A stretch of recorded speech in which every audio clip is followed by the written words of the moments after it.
नमस्कार, आप देख रहे हैं डॉक्टर साहिब, आपके साथ मैं हूं मुस्कान दर्शकों। आज के इस एपिसोड में हम बात करेंगे ऑटिज़म के बारे में।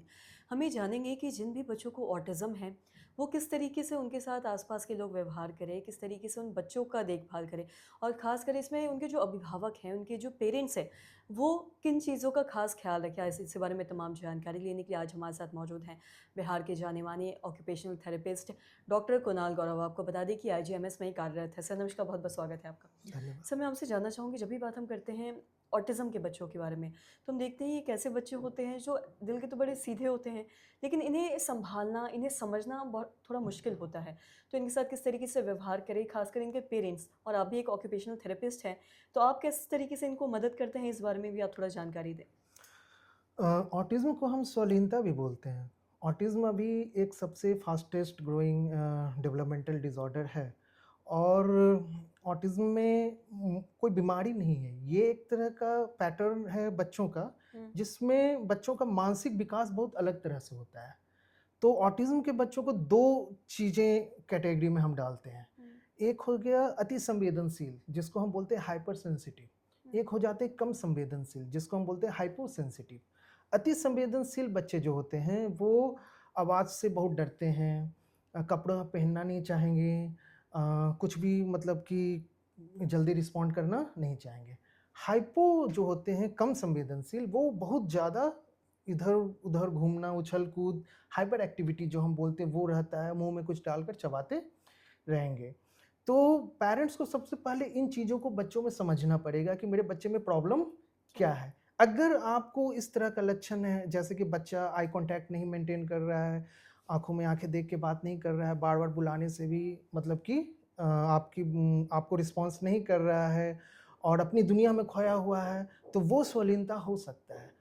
इस तरह के व्यवहार को नज़रअंदाज नहीं करना चाहिए हुँ, और तुरंत आप जैसे ही आपको लगे कि ये व्यवहार बच्चे में हो रहा है, तो वो तुरंत आप ऑक्यूपेशनल थेरेपिस्ट से हुँ, मतलब कंसल्ट करें और इस पे काम करना शुरू करें। Occupational therapist sensory integration therapy इस पे हुँ, देते हैं, बट पेरेंट्स का रोल बहुत इम्पोर्टेंट होता है। इसमें क्या होता है कि हम पेरेंट्स को बताते हैं कि घर में कैसे काम करना है, जिसे हम लोग बोलते हैं सेंसरी डाइट प्रोटोकॉल।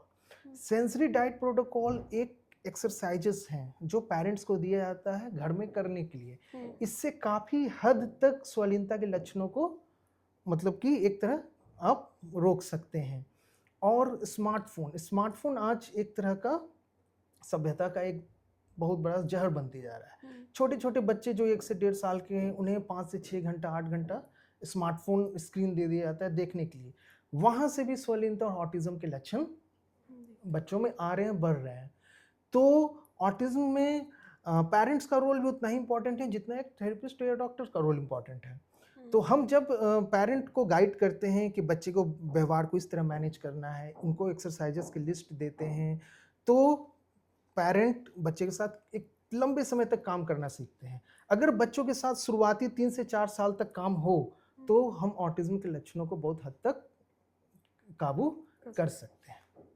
और साथ ही सर ये भी जानना चाहेंगे, जब भी बात ऑटिज़म की आती है, आपने बताया कि किस तरीके से आप बच्चों को मदद करते हैं ऑक्यूपेशनल थेरेपिस्ट में। तो मैं जानना चाहूँगी, जो भी ऑटिज़म के बच्चे हैं, उनको ये थेरेपी लेना कितना ज़रूरी है आज के दौर में? थेरेपी की ज़रूरत पड़ती है जब ये देखा जा रहा है कि होम प्रोग्राम उतना इफ़ेक्टिव नहीं हो रहा है। कुछ बच्चों में ये भी देखा गया है कि होम प्रोग्राम से बहुत ज़्यादा बेनिफिट होता है। कुछ बच्चों में थेरेपी की ज़रूरत पड़ती है क्योंकि ये माना जाता है कि स्वलीनता और ऑटिज़्म के हर बच्चे अलग होते हैं। जी। सभी बच्चे एक प्रकार के आप नहीं मिलेंगे। अगर लक्षण ज़्यादा है स्वलीनता की तो फिर सेंसरी इंटीग्रेशन थेरेपी की ज़रूरत पड़ती है। जी। सर बहुत-बहुत शुक्रिया तमाम जानकारी देने के लिए। तो आशा करते हैं दर्शकों कि आप भी समझ पाए होंगे कि जो भी ऑटिज़म के बच्चे हैं, उनका देखभाल किस तरीके से करना है। ख़ासकर अगर हम उनकी बात करें, अभिभावक की, उनके पेरेंट्स के बारे में बात करें, तो वो किस तरीके से अपने बच्चों को बड़ा करें, किस तरीके से उनसे बातचीत करें। और साथ ही साथ जैसा कि हमने ऑक्यूपेशनल थेरेपी की बात की है, तो ये भी ऑटिज़म के बच्चों के लिए कितना ज़रूरी है। तो आशा करते हैं जो तमाम जानकारी है, आपके लिए लाभदायक रही हो। तो आज के इस वीडियो में इतना ही। अगर आपने अब तक हमारे चैनल को सब्सक्राइब नहीं किया, तो तुरंत कर लें। साथ ही हमारे फेसबुक पेज को लाइक करें। वीडियो देखने के लिए आपका धन्यवाद।